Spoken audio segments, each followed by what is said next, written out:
Sebelumnya saya mengucapkan terima kasih kepada Bu Suci yang telah memberikan kesempatan kepada kami untuk melakukan memperbaiki nilai UTS. Sekarang langsung saja. Nama saya Natalia Yuni Kartika, NIM E1012191020, kelas B, reguler B. Konsep dasar Public Relation. Pengertian umum. Public relation adalah proses interaksi di mana public relation menciptakan opini publik sebagai input yang menguntungkan kedua belah pihak dan menanamkan pengertian, menumbuhkan motivasi dan partisipasi publik, bertujuan menanamkan keinginan baik, kepercayaan saling adanya pengertian dan citra yang baik dari publiknya. Di sini artinya public relation adalah profesi yang mengurusi hubungan antara suatu perusahaan dengan publiknya yang menentukan hidup perusahaan tersebut.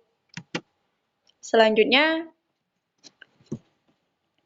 Danny Griswold mengemukakan bahwa public relation adalah fungsi manajemen yang melakukan penilaian terhadap sikap publik, menyesuaikan kebijaksanaan tata kerja dari suatu organisasi atau perorangan dengan kepentingan publik, dan melakukan program aksi untuk memperoleh pengertian dan persetujuan. Nah, analisa dari definisi tersebut adalah bahwa public relation sebagai fungsi manajemen dalam membantu organisasi atau perusahaan. Fungsi yang dimaksud adalah melakukan aksi kepada publik dengan tujuan memperoleh pengertian dan dukungan. Selanjutnya, definisi dari beberapa perspektif. Nah, di sini saya menggunakan 3 perspektif. Sebenarnya ada sekitar 5 perspektif, cuman saya mengambil contoh 3 saja. Yang pertama, maaf Bu, saya di Zoom soalnya saya tidak melihat. Yang pertama, dari perspektif manajemen. Public relation adalah cara mengelola reputasi. Public relation adalah umpan balik atau hasil dari apa yang telah diperbuat atau dikatakan oleh para pemasar dan apa yang publik katakan tentang mereka. Nah, yang kedua, dari perspektif keilmuan. Public relation adalah sebuah disiplin yang membangun memelihara reputasi dengan tujuan supaya dipahami sehingga memengaruhi opini maupun perilaku publik sasarannya. Public relation juga senantiasa berkenaan dengan kegiatan menciptakan pemahaman dengan memanfaatkan pengetahuan. Yang ketiga, dari perspektif sosial budaya. Public relation adalah upaya terencana dan berkesinambungan untuk mempertahankan niat baik serta saling pengertian antara perusahaan dengan publiknya. Melalui berbagai kegiatan tersebut diharapkan muncul perubahan yang berdampak.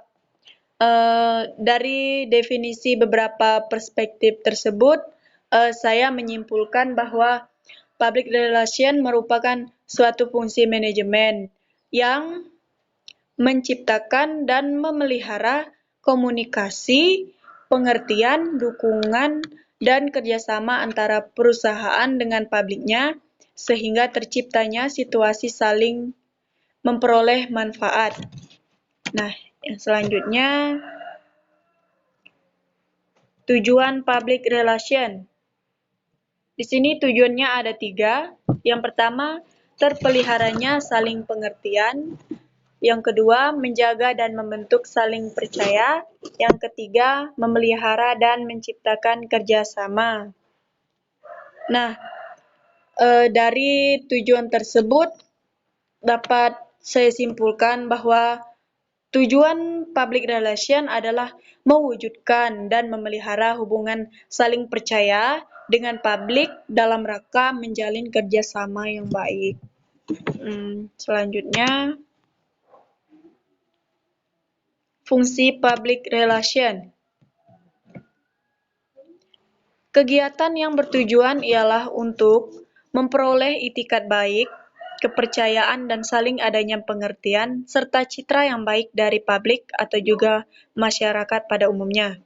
Mempunyai sasaran untuk dapat menciptakan opini publik yang dapat diterima serta juga dapat menguntungkan semua pihak. Unsur penting di dalam manajemen agar dapat mencapai tujuan yang spesifik dengan sesuai harapan publik, namun tetapi merupakan kekhasan suatu organisasi atau juga perusahaan. Sangat penting bagaimana organisasi tersebut mempunyai warna, budaya, citra, suasana yang kondusif serta juga menyenangkan. Kinerja meningkat serta produktivitas dapat dicapai dengan secara optimal.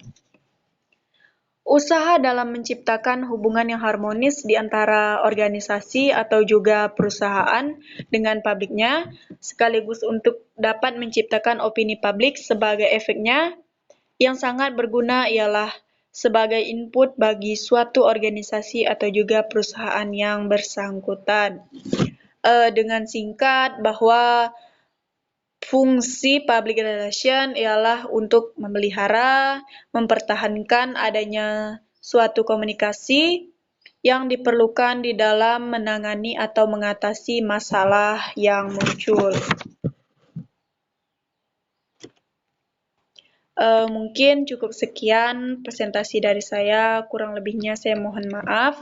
Jika ada salah kata atau pengucapan kata yang kurang jelas, saya mohon maaf. Di sini saya sudah berusaha semampu saya.